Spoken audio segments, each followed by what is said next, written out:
మొదటి కొరింథీయులకు రాసిన పత్రిక 11వ అధ్యాయము 23వ వచనం ఒకసారి చదువుతామండి.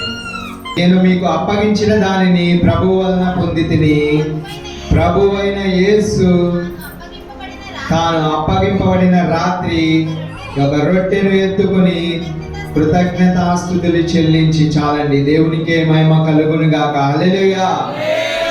ఇక్కడ మాటలు ఎవరు చెప్తున్నారు? ఈ మాటలను ఎవరు చెప్తున్నారండి?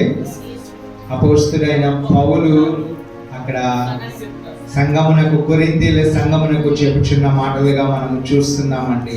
మనందరము కూడా ఇక్కడ ఆయన ఏమి చెప్పుచున్నాడో ఒకసారి మనం గమనిద్దాము. నేను మీకు అప్పగించిన దానిని ప్రభువు వలన పొందితిని. ఆయన అపోస్తలుడైన పౌలు గారు ఏమి చెప్పుచున్నారంటే, నేను మీకు అప్పగించిన దానిని ప్రభువు వలన పొందితిని అని చెప్పుచున్నారండి. ఆయన అంతటా ఆయన ఏది పెట్టలేదు, ఆయన అంతటా ఆయన ఏది చేయలేదు. ఆయన ప్రభు రాత్రి భోజనం అనగా ప్రభు శిలువకు వేయక మునుపు రోజు ఆ రాత్రి భోజనము చేయుచుండగా వారందరూ కూడా ఆ యొక్క భోజనమును చేయడానికి సిద్ధపడినప్పుడు యేసయ్య వారితో చెప్పుచున్న మాటలు ఏమిటంటే, ఒక రొట్టెను వెత్తుకుని పైకి లేపి ఎత్తుకుని, ఇది నా శరీరం అని దానికి చెప్పి, అలాగునే ఒక ద్రాక్షారసపు పాత్రను ఎత్తుకుని, ఇది నా రక్తము అని చెప్పేసి శిష్యులకు చెప్పినట్లుగా చూస్తున్నామండి. ఇక్కడ పౌలు గారు అక్కడ లేరు, కానీ దేవుని మహాకృపను బట్టి, పరిశుద్ధాత్మ సహాయమును బట్టి ఆయన అక్కడ ఉన్నట్లుగానే ఇక్కడ వాక్యము చెప్పుచున్నాడండి. అది ఎవరి వల్ల సాధ్యమంటే పరిశుద్ధాత్ముడి వల్ల మాత్రమే సాధ్యము. దేవునికే మహిమ కలుగును గాక. హల్లెలూయా.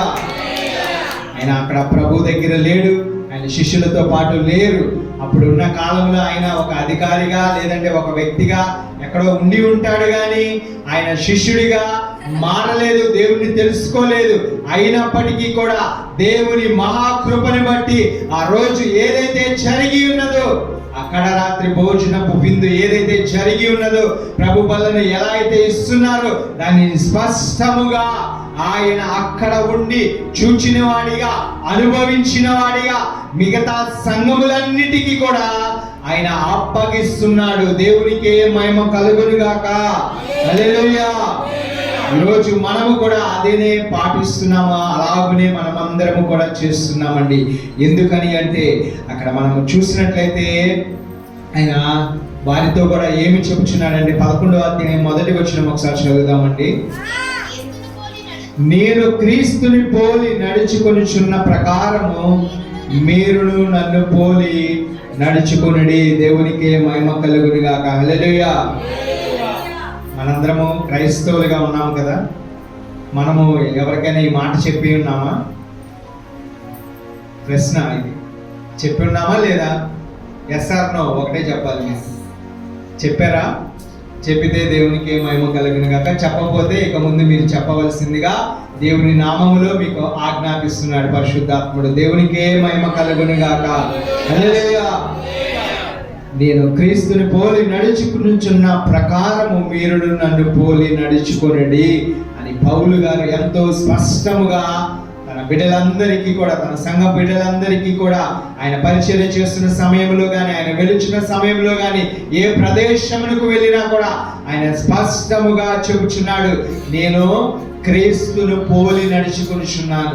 ఎంతో గర్వముగా, అతిశయముగా చెబుచున్నాడు, ఎంతో ఆనందముగా చెబుచున్నాడు. ఆ మాటను మనము కూడా క్రైస్తవులుగా బ్రతుకుచున్నామంటే మన ఉద్యోగాల విషయంలో, ఉద్యోగాలు చేసే సమయంలో క్రైస్తవుల్లో క్రీస్తుని పక్కన పెట్టి మనం మాత్రమే కనపడే విధముగా ఉంటాము. ఎక్కడైనా పనులలో కానీ, ఎక్కడైనా మనము స్నేహితులతో కలిసినప్పుడు కానీ, ఎక్కడ ఉన్నా లేదంటే ఎక్కడైనా బంధువులతో ఉండినప్పుడు కానీ, నేను క్రైస్తవుని చెప్పుకోవడానికి కొన్నిసార్లు సిగ్గుపడే వారిగా చాలా మంది జీవిస్తూ ఉన్నారు. కానీ మనందరం కూడా క్రైస్తవులము అంటే క్రీస్తు ఉంటేనే క్రైస్తవులు. మనము ఇంకో మాట చెప్తాను, హిందువులుగా ఉన్నవారు చాలా మంది కూడా ఒక దేవతని కానీ, ఒక దేవుని కానీ తీసేస్తే ఇంకొక దేవుడు, ఇంకొక దేవతని పూజిస్తూ ఉంటారు. కానీ మనము నమ్మిన వాడు ఒకే ఒక్క దేవుడిగా ఉన్నాడు. క్రీస్తు అనగా క్రైస్తవుడు అనగా క్రీస్తుని పోలి నడుచుకునేవాడు, వాడు మాత్రమే క్రీస్తులాగా మారే బిడ్డగా ఉన్నాడు. దేవునికి మహిమ కలుగును గాక. హల్లెలూయా. మనందరం కూడా ఆ క్రైస్తవులుగా ఉంటున్నాము కాబట్టి క్రీస్తు లేకపోతే క్రైస్తవుడు లేనే లేడు. మనం ఆరాధించేది క్రీస్తునే, మనము పూజించేది, మనము బలి అర్పణ చేసేది ఏ బలి అర్పణ? హృదయ బలి అర్పణను చేసేది క్రీస్తుకే. మన కొరకు ప్రాణము పెట్టింది క్రీస్తే. మనమే, అందుకని మన అందరినీ కూడా క్రైస్తవులు అని పిలుస్తున్నారు. మనమే క్రీస్తునే మనమే పక్కన పెట్టేస్తే మనము సున్నా, గుడ్డి సున్నా, మనము ఏది కూడా ఉండవండి. మనము క్రైస్తవులుగా ఉన్నామంటే క్రీస్తును పోలి నడుచుకున్నప్పుడు మాత్రమే క్రైస్తవుల బిడ్డలుగా ఉంటాము. దేవునికి మహిమ కలుగును గాక. హల్లెలూయా, హల్లెలూయా. అపోస్తలుడైన పౌలు చెప్పుచున్న మాటలను మనము గమనించినట్లయితే, ఇక్కడ మరలను 23వ వచనంలో మనం చూసినట్లయితే, నేను మీకు అప్పగించిన దానిని ప్రభువు వలన పొందితిని, ఏ మనుషుల వలన కానీ, ఎక్కడో చదివి కానీ, ఎక్కడో విని కానీ, ఎవరైనా చెప్పింది కానీ, ఎక్కడైనా మనము చూసి ఆచరించేది కానీ అలాగున లేదని స్పష్టంగా చెబుచున్నాడు. ఎలాగున పొంది ఉన్నాడంటే, ప్రభు అయిన యేసు క్రీస్తు ద్వారా నేను పొంది తిని, ఆ పొందిన దానిని మీ ఎదుట పెట్టి తిని, అలాగున మీరు చేయవలసి ఉన్నదిగా ఆయన బోధిస్తున్నాడండి. క్రీస్తుని పోలి నడుచుకుంటామంటే అదే. యేసయ్య ఏది చెబుతాడో దానిని బోధించి నడిపించేవాడే క్రీస్తు బిడ్డగా ఉంటాడు. దేవునికి మహిమ కలుగును గాక. హల్లెలూయా.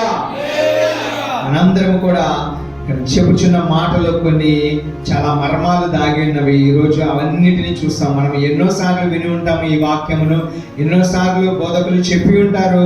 కొన్ని మాటలను పరిశుద్ధాత్ముడి సహాయం ద్వారా నేను మీతో మాట్లాడాలని పరిశుద్ధాత్ముడు ప్రేరేపిస్తున్నాడు. మనం చూసినట్లయితే ప్రభువు అయిన యేసు తాను అప్పగింపబడిన రాత్రి ఒక రొట్టెను ఎత్తుకొని కృతజ్ఞతాస్తుతులు చెల్లించి అని చెప్పేసి మనము చూస్తూ ఉన్నామండి. ఇక్కడ మనము చూసినట్లయితే ఒక్కొక్క మాటను నేను వివరిస్తాను. ఆయన ఒక రొట్టెను ఎత్తుకుని అని చెప్పేసి మనం ఫస్ట్ మాటగా చూద్దామండి. మనందరం కూడా నా వైపు ఒకసారి చూస్తారు. అందరూ కూడా, ఎవరి నిద్రమత్తులు లేరు కండి. హల్లెలూయా. మనందరం కూడా ఇది చాలా మనకు జీవితాలలో ఎంతో అమూల్యమైనది, ఎంతో గొప్ప వాక్యమును దేవుడు ఈరోజు అందిస్తున్నాడు. ఒక రొట్టెను ఎత్తుకుని అంటే ఆయన శిలువ మీద ఎక్కడున్నాడండి? శిలువ మీద ఎక్కడున్నాడు? పైన వేలాడుచు ఉన్నాడు. దానికి సాదృశ్యముగా యేసయ్య రొట్టెను ఎత్తి పట్టుకున్నాడు. దేవునికి మహిమ కలుగును గాక. హల్లెలూయా. ఎందుకని అంటే శరీరముగా ఇంకను ఉండిన తర్వాత నేను ఆ శిలువ మీద వేలాడవలసిన వాడిగా ఉన్నాను. ఆ రొట్టె సాదృశ్యం ఏమిటంటే నా శరీరమే ఇదిగో ఆ శిలువ మీద 3 మేకులతో వేలాడుచున్న ఆ శరీరము ఈ శరీరముగా మారబోచున్నదని చెప్పేసి తన శిష్యులకు చెప్పుచున్నాడు. ఆ శరీరమే ఈ రోజు మన దగ్గరికి కూడా వచ్చి ఉన్నది. దేవునికి మహిమ కలుగును గాక. హల్లెలూయా, హల్లెలూయా. ఆ రొట్టె ఎలాగున మారి ఉన్నదంటే మనం చూసినట్లయితే ఆ రొట్టెను గాలిలోనికి పైకి లేపి ఎత్తుకుని కృతజ్ఞతాస్తుతులు చెల్లించుచున్నారంటే యేసయ్య కూడా మన కొరకు, మన పాపముల కొరకు, మన శాపముల కొరకు, మన అన్నిటి కొరకు ఆయన ఏమి చేసి ఉన్నాడంటే ఆ శిలువ మీద వేలాడుచూ ఉన్నాడండి. ఎలాగునా అంటే ఒక దీనుడిగా, ఒక దరిద్రుడిగా ఆయన వేలాడుచున్నట్లుగా వాక్యము సెలవిస్తున్నదండి. అంతా ఎందుకొరకు అంటే మన పాపముల కొరకే, మన శాపముల కొరకే.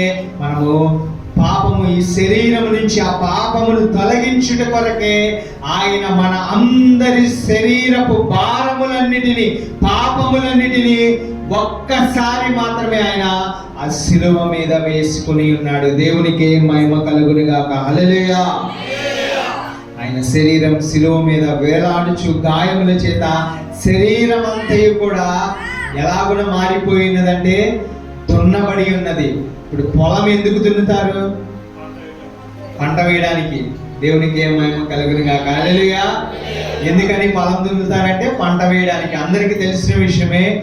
కానీ యేసయ్య శరీరమును కూడా పొలము కన్నా దారుణముగా అక్కడ ఉన్నవారు దున్ని ఉన్నారు. ఎందుకని అంటే శ్రేష్టమైన పంటను ఆయన శరీరంలో నుంచి రావడానికి పాపములన్నీ పోయి పరిశుద్ధులుగా మనందరం ఆయన శరీరములో కొట్టబడి మనందరం కూడా గాయములు అన్నీ కూడా మన కొరకు చేయబడి ఆయన శరీరము ఉండినట్లయితే ఆ గాయములు లేదంటే ఆయన శరీరం అంతా దున్నబడి ఉన్నదంటే శ్రేష్టమైన మొలకలు రావాలి. మన పాప జీవితములన్నీ కొట్టివేసి పరిశుద్ధమైన మొలకలు రావాలి. పరిశుద్ధముగా మనందరము కూడా ఆయన శరీరములో నుంచి భూమిని ఎలా అయితే చీల్చుకొని విత్తనములో నుంచి మొక్క పైకి వస్తుందో మనందరము కూడా క్రీస్తులో నుంచి పరిశుద్ధులుగా రావాలని ఆయన శరీరం ఏమి చేయబడి ఉన్నదంటే దున్నబడి ఉన్నది. అలాగున దున్నించుకుని ఉన్నాడు. ఎవరి కోసం? మన కోసం. దేవునికి మహిమ కలుగును గాక. హల్లెలూయా. ఆయన దున్నబడమే కాదు, ఒక శిల్పి ఒక ఆకారము రావడానికి శిల్పి రాయిని ఎలా అయితే చెక్కుతూ ఉంటాడో అలాగున ఆయనని కూడా శరీరంలో ఇష్టం వచ్చిన రీతిగా చెక్కేసి ఉన్నారు. ఎలా పడితే అలాగున కొడతానే ఉన్నారు. ఒక శిల్పికారుడు ఏమి చేస్తాడంటే ఒక ఆకారం వచ్చేదాకా, ఇప్పుడు ఈ షేపే ఉన్నది, ఈ షేపు వచ్చేంత వరకు కూడా ఆ శిల్పికారుడు ఏమి చేస్తాడంటే అక్కడ దాకా కొడుతూనే ఉంటాడు. ఒకసారి ఆకారము వచ్చినట్లయితే ఆ శిల్పము రూపము దాల్చుకున్నట్లయితే ఒక్క దెబ్బ కూడా మరలను వేయడు. అంతకు మునుపు ఎన్నో దెబ్బలు వేసి ఆకారం వచ్చేంత వరకు కొడుతూ ఉంటారు. కానీ యేసయ్య ఆకారము పోయేంత వరకు మనందరి కొరకు కూడా ఆయన కొట్టించుకునే ఉన్నాడండి. దేవునికి మహిమ కలుగును గాక. హల్లెలూయా. ఆయన ఇంకను భారమును సిలువ మీద కలవరి కొండ మీదకు నడుచుకుంటూ వెలుచున్నప్పుడు పడుతూ లేస్తూ ఆయన ఆ సిలువ భారమునంతటిని కూడా ఎందుకు మోసి ఉన్నాడంటే ఒక పక్కన గాయాలు, ఒక పక్కన రక్తము కారుచున్నది. కొంతమంది వచ్చి పిడిగుద్దులతో గుద్దుచున్నారు, కొంతమంది ఉమ్మూస్తున్నారు, కొంతమంది ఎంతగానో హేళన చేస్తున్నారు. నీవు దైవ కుమారుడివే కదా, నీవు దేవుని కుమారుడివే కదా, ఎందుకు నీవు ఇంకను ఇంత శ్రమ అనుభవిస్తున్నావు? ఒక మాట చెప్పి ఆయనను రమ్మను, లేదంటే దూతలు వచ్చి నిన్ను కాపాడమని చెప్పేసి ఎగతాళి చేస్తున్నాడు. కానీ ఆయన ఏమి చేస్తున్నాడంటే అన్నిటినీ ఎందుకు భరిస్తున్నాడంటే ఆ భరించి దున్నబడి చెక్కబడి భారమును భరించితేనే నా పాపములన్నీ కూడా మాఫీ అవుతాయి. లేదంటే ఆ యొక్క శరీరములో ఆ పాపములన్నిటినీ కూడా తుడిచివేయగలిగిన వాడు ఆ పరిశుద్ధుడు మాత్రమని దేవుడు ఈరోజు చెప్పుచున్నాడు. దేవునికి మహిమ కలుగును గాక. హల్లెలూయా. హల్లెలూయా. ఆయన శరీరము ఎందుకు దున్నబడింది, ఎందుకు చెక్కబడినది, ఎందుకు భారముగా ఆయన భరించి ఉన్నాడంటే ఒకే ఒక్కటే ఆయన కోరుకున్నాడు. ఏమిటి అంటే చెప్తారు ఎవరన్నా? ఫలించడానికి మరియు నీలో నాలో మనందరిలో నివసించాలని ఆయన అంత ప్రాణత్యాగం చేసి ఉన్నాడండి. క్రైస్తవులుగా మనము జీవించాలంటే క్రీస్తుని పోలి కాదు, క్రీస్తుని మనలో ధరించుకుని మనము జీవించే బిడ్డలుగా ఉండాలి. దేవునికి మహిమ కలుగును గాక. హల్లెలూయా. అలాగున మనము జీవించినప్పుడే యుగ యుగములు కూడా మనము జీవిస్తామండి. దేవునికి మహిమ కలుగును గాక. హల్లెలూయా. ఆయన ఆ రొట్టెకు సాదృశ్యముగా ఆయన శరీరమును మనకు అప్పగించి ఉన్నాడండి. ఆ గొప్ప మనము రొట్టెను అని ఏ ఒక్కరు భావించకూడదు. ఎందుకని అంటే అది ఆయన శరీరమే, ఆయన గాయములు చేయబడిన శరీరమే, ఆయన ఎంతగానో వేదన పడిన శరీరమునే మనందరము కూడా ఆయన ఇస్తున్నాడు. మనందరం కూడా భుజిస్తున్నామంటే ఇంకను మనలో ఏదైనా లోపము పాపము ఉన్నట్లయితే వాటన్నిటినీ సరి చేసుకోవాలి, వాటన్నిటినీ తీసివేసి యేసు నాలోనికి వచ్చాడు, యేసు క్రీస్తు వారు నాలో జీవిస్తున్నాడు, క్రీస్తు శరీరము నాలోకి వచ్చి ఉన్నది కాబట్టి నేను కూడా ఆయన ఏదైతే చేసి ఉన్నాడో మాదిరిగా మనుషులందరికీ ఎలా అయితే జీవించి ఉన్నాడో అలాగనే నేను జీవిస్తానని ఒక కోరికను, ఆశను బట్టి మనందరము జీవించే బిడ్డలుగా ఉండాలనేది దేవుడు కోరుకుంటున్నాడండి. హల్లెలూయా. మనందరం కూడా ఇంకను కూడా రెండో మాటగా మనము చూసినట్లయితే ఆ రొట్టెని ఎత్తుకున్న తర్వాత ఏమి చేశాడండి? కృతజ్ఞతాస్తుతులు చెల్లించి, ఆయన కృతజ్ఞతాస్తుతులు చెల్లించాడండి. ఆయన గొప్ప హృదయంతో కృతజ్ఞతాస్తుతులు చెల్లించాడు. అలాగనే give thanks with a grateful heart, అంటే గొప్ప హృదయంతో ఆయన కృతజ్ఞతాస్తుతులు చెల్లించిన వాడిగా మనం చూస్తున్నామండి. ఎందుకని అంటే ఆయన శరీరమునే గాయపరుచుకోవాలి, ఆయన శరీరమునికే దెబ్బలు, ఆయన శరీరంలోనే రక్తము కారాలి, ఆయన శరీరమునికే ముళ్ళ కిరీటము ధరించాలి, ఆయన శరీరమే వేదనతో నిండిపోవాలి, ఆయన శరీరమే తిరిగి చనిపోవాలి అని చెప్పేసి అయినప్పటికీ కూడా ఆయన ఏమి చేస్తున్నాడంటే, దేవా నీవు తండ్రి నీవు అప్పగించిన పనిని నేను చేయబోచున్నందుకు ఆయనకు కృతజ్ఞతాస్తుతులు చెల్లించి ఉన్నాడు. దేవునికే మహిమ కలుగును గాక. హల్లెలూయా. తండ్రికి చెల్లించి ఉన్నాడు. అవకాశం ఇచ్చావు దేవా నాకు, తండ్రి నీ కుమారునిగా నన్ను ఈ లోకమునకు పంపించి ఉన్నావు, ఆ శిలువ మీద నా బిడ్డలందరి కొరకు ప్రాణము కార్చే కృపను నాకు దయచేసి ఉన్నావు, అంతటి మహిమను నాకు దయచేసి ఇచ్చినందుకు దేవా తండ్రి నీకు కృతజ్ఞతాస్తుతులు నేను చెల్లించుచున్నానని చెప్పేసి ఆయన శరీరముని పైకెత్తినప్పుడు కృతజ్ఞతాస్తుతులు తండ్రికి చెల్లించి ఉన్నాడు. ఎవరి కొరకు అంటే మనందరి కొరకు కూడా. మనము ఆ శరీరమును తీసుకొని చిన్నప్పుడు కూడా మనం జ్ఞాపకపరచుకోవాలి, ఆ రొట్టెను ఎలా అయితే పైకి ఎత్తుకుని ఆయన కృతజ్ఞతాస్తుతులు చెల్లించారో అదే విధముగా ఆ రొట్టె మన చేతిలోనికి వచ్చినప్పుడు ఆయన శరీరముగా మనము భావించి ఆ శరీరమే సాదృశ్యముగా, ఆ రొట్టె సాదృశ్యముగా ఆయన శరీరముగా మార్చబడి ఉన్నది. ఆ శరీరమును మనము పట్టుకున్నప్పుడు మనందరము కూడా కృతజ్ఞతాస్తుతులు చెల్లించాలండి. ఏమి చెల్లించాలి?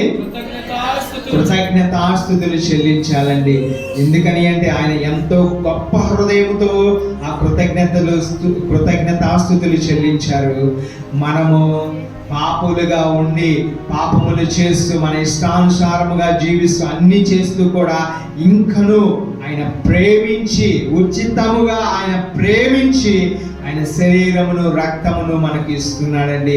ఇంకా మనలో ఏదైనా చిన్న చిన్న లోపాలు ఉంటే సరిచేసుకుంటూ, పాపాలు ఉంటే ప్రాపచిత్తము ఆయన దగ్గరకు వచ్చి ప్రాయచిత్తమును పొందుకుని క్షమాపణ అడిగి వాటన్నిటినీ విడిచిపెట్టినప్పుడు దున్నబడిన ఆయన శరీరము అప్పుడు నిజముగా మనకు ఫలించేదిగా ఉంటుందండి. ఊరికినే ఆయన దున్నించుకోలేదు, ఊరికినే ఆయన కొట్టించుకోలేదు, ఊరికినే ఆయన గాయపరుచుకోలేదు. నా బిడ్డలు పాపులుగా ఉండకూడదు, నా బిడ్డలు నరకానికి పోకూడదు. ధర్మశాస్త్రము వలన ఏమి తెలుస్తుంది మనకి అంటే పాపము ఏంటిదో మనకు తెలియచేయబడి ఉన్నది, కానీ ఆ పాపమును తీసేది మాత్రమే నజరేయుడైన యేసుక్రీస్తు వారు. విమోచన ఆయన ద్వారా కలిగి ఉన్నది. ధర్మశాస్త్రం అంతా కూడా ఈ పాపం ఇలాగనే చేయవద్దు, ఈ శాపం ఇది చేస్తే ఇది వస్తుంది, ఇది చేస్తే ఇది వస్తుంది అని చెప్పేసి వారందరూ కూడా ధర్మశాస్త్రము ప్రకటిస్తున్నట్లుగా మనము చూస్తున్నామండి. కానీ ధర్మశాస్త్రంలో కూడా బలియాగం చేయలేదా? చేశారు కదా. బలి చేశారా లేదా? బలి చేసి ఉన్నారు. పశువులను బలిగా ఇచ్చేవారు, గొర్రెలను బలిగా ఇచ్చేవారు, పక్షులను బలిగా ఇచ్చేవారు, అనేక విధములను బలిగా అర్పించేవారు. కానీ ఆ పశువుల రక్తము కానీ ఆ పశువుల శరీరము కానీ వారు బలి అర్పించిన తర్వాత కూడా తినిన వారిగా ఉన్నారండి. చూసారుగా, మీరు వాక్యాలు చదివారా? వారందరూ కూడా బలి రక్తమును కారిన తర్వాత కొన్ని వాటిలో నిషేధించబడిన వాటి నుండి పక్కకు తీసేసి యెహోవా దేవుడికి ఏదైతే ఇంపైన సువాసనగా ఉన్నాయో వాటన్నిటినీ అక్కడ ఆ బలిగా అర్పించి మిగిలిన ఆ యొక్క మాంసమును వారందరూ భుజించే వారిగా మనం చూస్తున్నామండి. అప్పుడు వారు భుజించారు, దానివల్ల ప్రయోజనం ఏమీ లేదు. కానీ అది పరిశుద్ధమైన యేసు యొక్క శరీరము రక్తముగా మార్చబడిన తర్వాతే ఆయనే వచ్చాడు. అది మార్చడానికి వీలు లేదు కాబట్టి పరిశుద్ధుడైన యేసయ్యే నేనే కుమారుడిగా ఈ లోకమునకు వస్తానని చెప్పేసి నా శరీరమునే నా బిడ్డలకు ఇస్తాను, నా రక్తమునే నా బిడ్డలకు ఇస్తానని చెప్పేసి ఆయన వచ్చి ఉన్నాడు. ఆ శరీరమునే మనందరం కూడా తింటున్నాము, ఆయన రక్తమే మనందరం కూడా తాగుచున్నాము. అప్పుడే మనందరం కూడా పరిశుద్ధులుగా మారతామండి. దేవునికి మహిమ కలుగునుగాక. హల్లెలూయా. ఇప్పుడు మనము కృతజ్ఞతలు ఎలాగున తెలియచేయాలంటే మనము చాలా విధాలుగా తెలియచేయచ్చు. క్రిస్మస్ రోజు కూడా మాస్టర్ గారు చెప్పి ఉన్నారు, కృతజ్ఞతలు అంటే ఆరాధనే. మనం ఎంతలాగా ఇప్పుడు ప్రేమించిన వ్యక్తిని ఆరాధిస్తున్నాను, లేదంటే నువ్వు ఏది అడిగితే నేను చేసేస్తాను, ఏది అడిగితే నేను కాదనకుండా ఇచ్చేస్తాను, నీ కొరకు ఏదైనా చేసేస్తాను, ఆఖరికి నా ప్రాణమైనా ఇచ్చేస్తానని చెప్పేసి చెబుతూ ఉంటారు. కానీ ఆ ప్రాణం ఇవ్వడం వల్ల ఏ ఉపయోగం లేదు, ఏ యొక్క ప్రేమ కూడా రాదు. ప్రాణం ఇస్తే ప్రేమ ఉండటం ఏంటండి? ప్రాణం ఇస్తే ప్రేమ ఉంటే ప్రాణము పోయేంతలాగా ప్రేమించాలి. లేదంటే వారికి అవసరతలో ఏదైనా ఉన్నట్లయితే ఆ ప్రేమను బట్టి మనము జరిగించే వారిగా ఉండాలి. కానీ ప్రేమను బట్టి నా ప్రాణం ఇస్తాను, లేదంటే నీ ప్రాణం తీసేస్తానంటే అది ఎంత మాత్రం కూడా ప్రేమ కానే కాదు. నిజమైన ప్రేమ మన యేసు ప్రేమ. మనకు సాదృశ్యము ఉన్నాడు. మనం ప్రేమించడం ఎలాగో ఆయన చూపించి ఉన్నాడు. పేదలను ప్రేమించి ఉన్నాడు, గుడ్డివారిని ప్రేమించి ఉన్నారు, గుడ్డివారిని ప్రేమించి ఉన్నారు, అనాథలను ప్రేమించి ఉన్నారు, అజ్ఞానులను ప్రేమించి ఉన్నారు, ఆఖరికి ఈ పెంట లాంటి వాడిని కూడా ప్రేమించి ఇక్కడ నిలబెట్టి ఉన్నాడు. దేవునికి మహిమ కలుగునుగాక. హల్లెలూయా, హల్లెలూయా. అలాగనే కీర్తనలు 100వ అధ్యాయము 4వ వచనం ఒకసారి చదువుదామండి. 504 పేజీ చదవండి. కృతజ్ఞతార్పణలు చెల్లించుచు ఆయన గుమ్మములలో ప్రవేశించుడి, కీర్తనలు పాడుచు ఆయన ఆవరణలోని ప్రవేశించుడి, ఆయనను స్తుతించుడి, ఆయన నామమును ఘనపరచుడి. దేవునికి మహిమ కలుగునుగాక. హల్లెలూయా. మీరందరూ కూడా అలాగనే వచ్చారండి, మందిరంలోనికి వచ్చారా? దేవునికి మహిమ కలుగునుగాక. అదే కృతజ్ఞతాస్తుతుల అర్పణ అంటే అదే ఆయన చెప్పుచున్నాడు. ఆయన గుమ్మములోనికి ప్రవేశించుడి. మీరందరూ ఆయన సన్నిధిలోనికి ప్రవేశించి ఉన్నారు. కీర్తనలు పాడుచు ఆయన ఆవరణలోనికి ప్రవేశించుడి, ఆయనను స్తుతించుడి, ఆయన నామమును ఘనపరచుడి. దేవునికి మహిమ కలుగునుగాక. హల్లెలూయా. అలాగనే ఎఫెసీయులకు రాసిన పత్రిక 5వ అధ్యాయం 20వ వచనం ఒకసారి చదువుదామండి.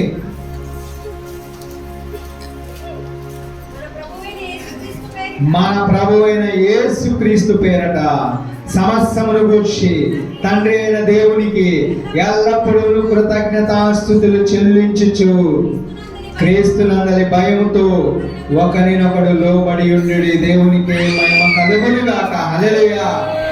మన ప్రభువైన యేసుక్రీస్తు పేరిట సమస్తమును గురించి తండ్రి అయిన దేవునికి ఎల్లప్పుడూ కృతజ్ఞతాస్తుతులు చెల్లించవలసిన వారిగా ఉన్నామండి. మనము యేసుని నామములో తండ్రికి మనందరము కూడా ఎల్లప్పుడూ అంటే క్షణ క్షణము కూడా మనము జీవించిన కాలమంతా కూడా కృతజ్ఞతాస్తుతులు చెల్లించాలండి. దేవునికి మహిమ కలుగునుగాక. హల్లెలూయా. అలాగనే ఫలిసీయులకు రాసిన పత్రిక 2వ అధ్యాయం 6వ వచనం కూడా ఒకసారి చదువుదామండి. కావున మీరు ప్రభువును క్రీస్తు యేసును అంగీకరించిన విధముగా ఆయన యందు వేరు పారిన వారై ఇంటి వలె కట్టబడుచు మీరు నేర్చుకొనిన ప్రకారముగా విశ్వాసమందు స్థిరపరచబడుచు కృతజ్ఞతాస్తుతులు చెల్లించుటయందు విస్తరించుచు ఆయన యందుండి నడుచుకొనుడి. దేవునికి మహిమ కలుగునుగాక. హల్లెలూయా. మనందరం ఏమి చేయాలంటే ఇంటి వలె కట్టబడుచు నేర్చుకొనిన ప్రకారముగా. ఇల్లు కట్టబడింది అనుకోండి, గోడ కట్టబడింది అనుకోండి, కదులుతుందా? పడగొడితే లేదంటే ఏదైనా జరిగితే, భూకంపాలు అలాంటివి వస్తే కదులుతుంది. అంత గట్టిగా మన హృదయాలన్నీ ఉంచుకుని ఆయనకు కృతజ్ఞతాస్తుతులు చెల్లించాలండి. బెదరకూడదు, మనము పడిపోకూడదు, లేదంటే మనం ఏదో ఒక చిన్నదానికే కృంగిపోకూడదండి. అలాగున ఇల్లన్నీ కూడా అలాగున ఉండి, ఏదైనా మనము ఇంటిలో ఉన్నవారు బాధ కలిగింది అనుకోండి, ఇల్లు కూడా బాధ కలిగి పడిపోతానంటే ఎంత మాత్రము సరిపోదు. కానీ మనందరం కూడా ఇంకో మాట కూడా ఇక్కడ దేవుడు చెప్పి ఉన్నాడు. ఏమిటంటే అది విస్తరించుచు ఆయన యందుండుడి నడుచుకునుడి. కృతజ్ఞతాస్తుతులు చెల్లించి మనందరం కూడా ఏమి చేయాలంటే, మనము చెల్లించుకుని ఉండిపోతే సరిపోకూడదు, కానీ ఆ కృతజ్ఞతాస్తుతులు ఎందుకు చెల్లిస్తున్నామో, సాక్షులుగా ఎందుకు మార్చబడుచున్నామో అవన్నీ కూడా దేవుని పేరిట, దేవుని నామములు మనము ప్రకటించి విస్తరించినప్పుడే ఆయన నామములు ప్రచురము చేసిన బిడ్డలుగా ఉంటామండి. దేవునికే మహిమ కలుగును గాక. హల్లెలూయా. అలాగనే తెస్సలోనికి రాసిన మొదటి పత్రిక 5వ అధ్యాయము 18వ వచనం ఒకసారి చదువుతామండి. 16 నుంచి చదువు. ప్రతి విషయమునందును కృతజ్ఞతాస్తుతులు చెల్లించుడి, ఇలాగు చేయుట యేసుక్రీస్తునందు మీ విషయంలో దేవుని చిత్తం. అది మన చిత్తం కాదు, కానీ నజరేయుడైన యేసు వారి చిత్తమై ఉన్నదండి. ప్రతి విషయంలో నీకు మంచి జరిగినా, చెడు జరిగినా, నువ్వు ఎలాంటి పరిస్థితుల్లోనికి వెళ్ళిపోయినా, నీవు సజీవుడిగా ఉన్నట్లయితే ఒక్క హృదయముతో కృతజ్ఞతాస్తుతులు చెల్లిస్తే చాలండి. అది దేవుడు ఎంతో మెచ్చుకునే బలి. ఆ దానినే కోరుకునిచున్నానని దేవుడు ఇక్కడ స్పష్టముగా చెబుతున్నాడండి. అలాగున మనము చేయుట దేవుని చిత్తమై ఉన్నది. దేవునికే మహిమ కలుగును గాక. హల్లెలూయా, హల్లెలూయా. మనమందరం ఈరోజు ఎందుకని కృతజ్ఞతాస్తుతులు చెల్లించాలంటే, మనం ఈరోజు ఎందుకు చెల్లించాలి? ఆయన మన కొరకు బలి అయి ఉన్నాడు. శరీరమును, రక్తమును మనము తీసుకొని చున్నాము కాబట్టి మనందరము కూడా చెల్లించవలసినది ఏమిటి అంటే కృతజ్ఞతాస్తుతులు చెల్లించాలి. దేవునికే మహిమ కలుగును గాక. హల్లెలూయా, హల్లెలూయా. మనందరం ఎక్కడ ఉన్నామండి? ఇప్పుడు కీర్తనలు పాడుచు, సంతోషంగా, ఆనందంగా గణపరుస్తూ, ఎంతగానో కృతజ్ఞతాస్తుతులు చెల్లించు ఆయన రొట్టెను, ద్రాక్ష, ఆయన రక్తము దగ్గరకు మనందరము కూడా ఇంకా వస్తూ ఉన్నాము. మనం ఇంకా అడుగులు వేసుకుంటూ వచ్చి ఉన్నాము. ఇంకా దగ్గరికి వెళ్ళాలంటే ఇంకా కొన్ని మాటలను దేవుడు మనతో మాట్లాడాలని ఆశపడుచున్నారు. మనం చూసినట్లయితే మొదటిగా చదివిన వచనం ఒకసారి చదువుతారా?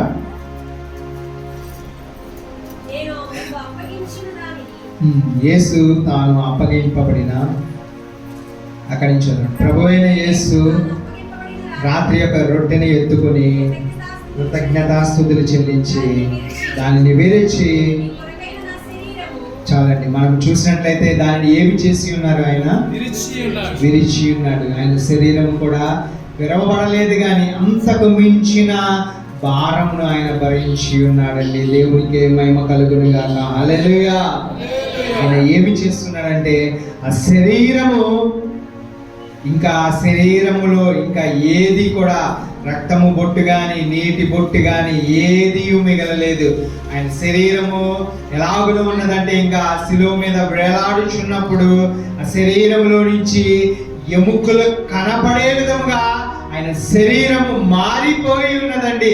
అలాగున ఆయన దెబ్బలు తిన్నాడు. ఆయనను దున్నేసారు, మొత్తము కూడా అలాగున దున్నేసి చెక్కబడినట్లుగా మనము చూస్తున్నామండి.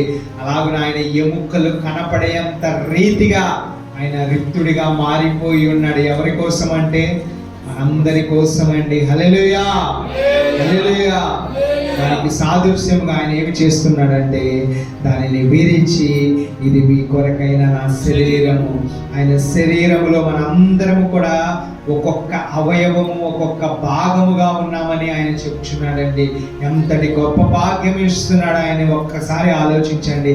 ఆ శరీరము అది మనందరికీ ఒక్కొక్క అవయవముగా మనం ఉండినట్లయితే, ఒక్కొక్క భాగముగా మనం ఉండినట్లయితే మనము పరిశుద్ధునిగా ఉండాలి, నీతిమంతులుగా ఉండాలి.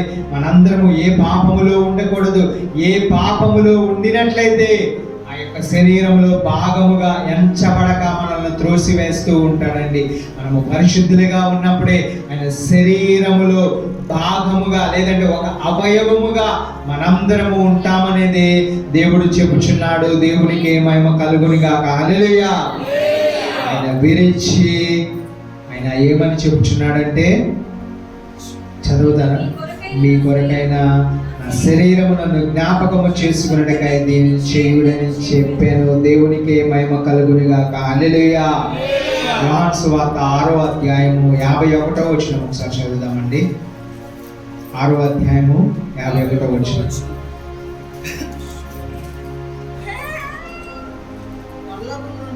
పరలోకము నుండి దిగి వచ్చిన జీవాహారమును నేనే.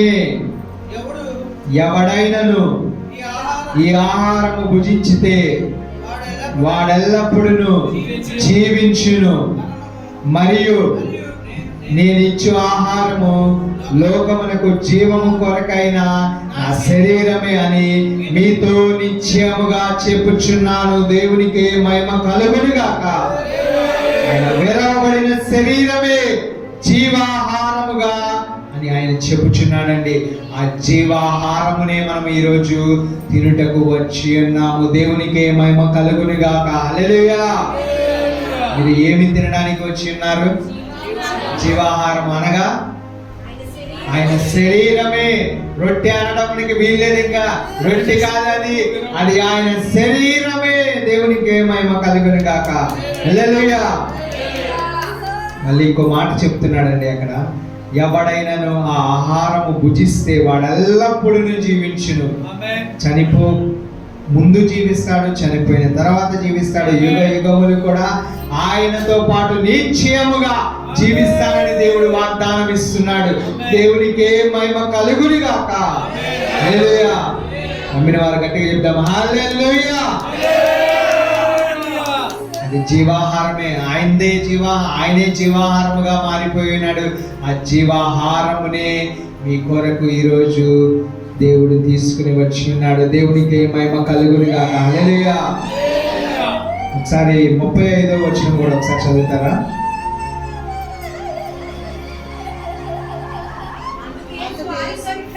అందుకు యేసు వారితో ఇట్లనెను, జీవాహారము నేనే. నా యొద్దకు వచ్చువాడు ఏ మాత్రమును ఆకలిగొనడు. నా యందు విశ్వాసం ఉంచువాడు ఎప్పుడును తప్పికొనడు. దేవునికి మహిమ కలుగునుగాక. హల్లెలూయా. జీవాహారమును తిన్నవాడు ఏ మాత్రము కూడా ఆకలిగొనడు. దేవునికి మహిమ కలుగునుగాక. ఎవరైతే విశ్వసిస్తారో ఎప్పుడును తప్పికొనడు అని దేవుని వాక్యము సెలవిస్తుంది. అంతకు మించి మనకు ఏదైనా కావాల్సి ఉన్నదా ఈ లోకంలో? ఏదీ లేదండి. మనకి కడుపుకి కష్టపడేది ఎందుకని అంటే ఆహారం కోసమే, దాహము కోసమే. మనందరం కూడా ప్రయాసపడేది దేని కొరకు అంటే పొద్దున్నే ఉదయాన్నే వెళ్ళిపోయి సాయంత్రం దాకా కష్టపడి వచ్చి శ్రమపడి ఎందుకు అని అంటే ఆహారము కోసము, దాహము కోసము, మన కుటుంబపు పోషణ కోసము మాత్రమే అని మనము చూస్తూ ఉన్నాము. కానీ ఎవరైతే ఆయన జీవాహారమును తింటూ ఉంటారో ఆయన యొద్దకు వచ్చినప్పుడు ఏ ఆకలిని కొనకుండా ఆయన తృప్తిపరచి పంపిస్తాడు. దాహము కూడా తీర్చి ఆయన ఇక మీద మనకు దాహం అనేదే లేకుండా మనలో దేవుడు తీసుకువెళతానని వాగ్దానమును ఇస్తున్నాడు. దేవునికి మహిమ కలుగునుగాక. హల్లెలూయా. ఎంత గొప్ప విషయమేనా ఇది. అలాగనే మనం యెషయా గ్రంథము 55వ అధ్యాయము 2వ వచనం ఒకసారి స్పీడ్గా చదువుతారండి.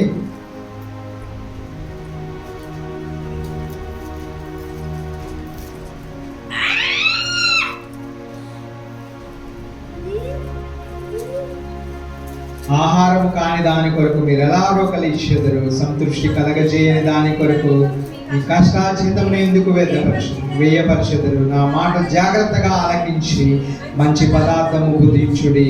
మీ ప్రాణము సారమైన దాని యందు సుఖింపనీయుడు. దేవునికి మహిమ కలుగును గాక. మన ప్రాణము సారమైనది దేనికోసం వెతుకుచున్నదండి?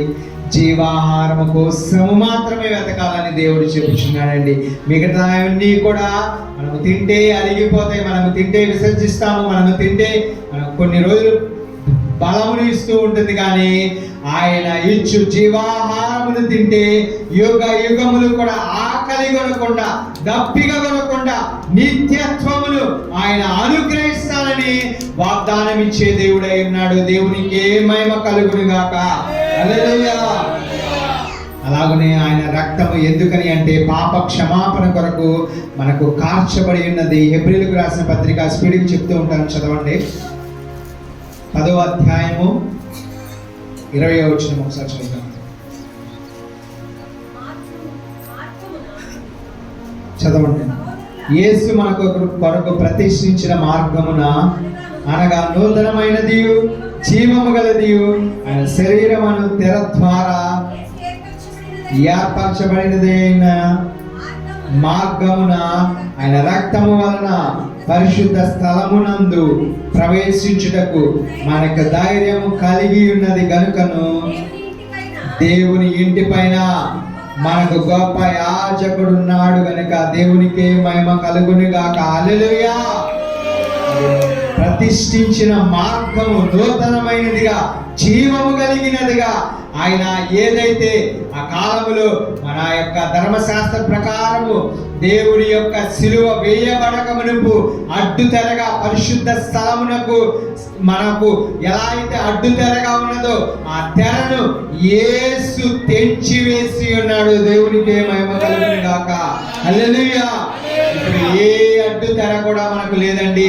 మనము డైరెక్ట్ గా యేసయ్యతో మాట్లాడవచ్చు, యేసయ్యతో ముట్టడించవచ్చు, యేసయ్యతో కలిసి సహవాసము చేసే కృపను అనుగ్రహించి ఉన్నాడు. ఎలాగునంటే ఆయన శరీరము రక్తమును దానము చేసి మన కొరకు ప్రాణ త్యాగము చేసి ఆయన మన కొరకు ఎదురు చూస్తూ ఉన్నాడు. ఎవరైతే ఆయన దగ్గరికి వస్తారో, ఎవరైతే ఆయన మాట వింటారో, ఎవరైతే ఆయన వాక్యమును గైకొని నడుచుకుంటారో వారందరికీ కూడా ఉచితముగా ఆయన కృపనిస్తానని దేవుడు చెప్పుచున్నాడు. దేవునికి మహిమ కలుగును గాక. హల్లెలూయా. అలాగనే మనము మొదటి పేతురుకు రాసిన పత్రిక 2వ అధ్యాయం 9వ వచనము, అలాగనే రోమీయులకు రాసిన పత్రిక 5వ అధ్యాయం 9వ వచనం కూడా ఎవరొకరు తీసి ఉంచండి. మొదటి పేతురుకు రాసిన పత్రిక 2వ అధ్యాయం 9వ వచనము, తర్వాత రోమీయులకు రాసిన పత్రిక 5వ అధ్యాయము 9వ వచనము. అయితే మీరు చీకటిలో నుంచి ఆశ్చర్యకరమైన తన వెలుగులోనికి మిమ్మల్ని పిలిచిన వాని గుణాతిశయములను ప్రచురము చేయ నిమిత్తము ఏర్పరచబడిన వంశమును, రాజులైన యాజక సమూహములను, పరిశుద్ధ జనమును, దేవుని సొత్తైన ప్రజలునై ఉన్నారు. దేవునికి మహిమ కలుగును గాక. ఏమి చేసి ఉన్నదంటే ఆయన శిలువ త్యాగము చీకటి నుంచి వెలుగుగా మార్చబడి ఉన్నదండి. దేవునికి మహిమ కలుగును గాక. హల్లెలూయా. ఏర్పరచబడిన వంశమును, రాజులను, యాజక సమూహమును, పరిశుద్ధ జనము, దేవుని సొత్తైన ప్రజలమై మనందరం కూడా ఉండినందుకు దేవునికి మహిమ కలుగును గాక. హల్లెలూయా. రోమీయులకు చదువుతారా ఎవరైనా? చదవండి.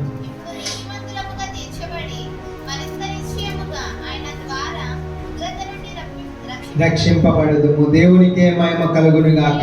ఆయన రక్తము వలన నీతిమంతులుగా తీర్చబడి మరింత నిశ్చయముగా ఆయన ద్వారా ఉగ్రత నుండి మనందరం కూడా రక్షించబడినందుకే దేవునికే మహిమ కలుగును గాక. హల్లెలూయా. రక్తము కార్చడం ద్వారా ఉగ్రత నుండి మనందరినీ కూడా రక్షించి ఉన్నాడు. దేవునికే మహిమ కలుగును గాక. చివరిగా యోహాను సువార్త 6వ అధ్యాయము 54 నుంచి 6వ అధ్యాయము 54వ వచనం ఒకసారి చదువుతారా? నా శరీరమును తిని నా రక్తము త్రాగువాడే నిత్య జీవము గలవాడు, అంత్య దినమున నేను వాని లేపుదును. దేవునికే మహిమ కలుగును గాక. హల్లెలూయా. తర్వాత మీరు ఇంటికి వెళ్ళాక 59 వరకు చదువుకోండి.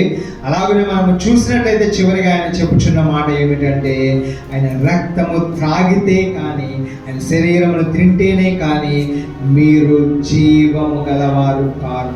మీరు జీవము కలిగిన వారిగా మార్చాలంటే ఆయన శరీరమును రక్తమును త్రాగవలసిన వారిగా ఉన్నారు. దేవునికే మహిమ కలుగును గాక. హల్లెలూయా, హల్లెలూయా. అందరం కూడా ఆయన ప్రభు బల దగ్గరికి వచ్చినప్పుడు ఆ యొక్క రొట్టె ఆయన శరీరముగా మార్చబడుచున్నది, రక్తము ఆ యొక్క ద్రాక్షారసము రక్తముగా మార్చబడుచున్నది. మనందరం కూడా హృదయపూర్తిగా ఏదైతే విన్న వాక్యమును బట్టి కృతజ్ఞతాస్తుతులు చెల్లించి విరుచుచున్నప్పుడు ఆయన శరీరమే విరుస్తున్నట్లుగా, ఆయన రక్తమే కార్చున్నందుగా మన హృదయములో ఉంచుకున్నట్లయితే ఈరోజు నిజముగా క్రీస్తు నీలోనికి వస్తానని దేవుని వాక్యము సెలవిస్తుంది. దేవునికే మహిమ కలుగును గాక. హల్లెలూయా. ఈ చిన్న వాక్యమును దేవుడు దీవించును గాక. ఆమేన్.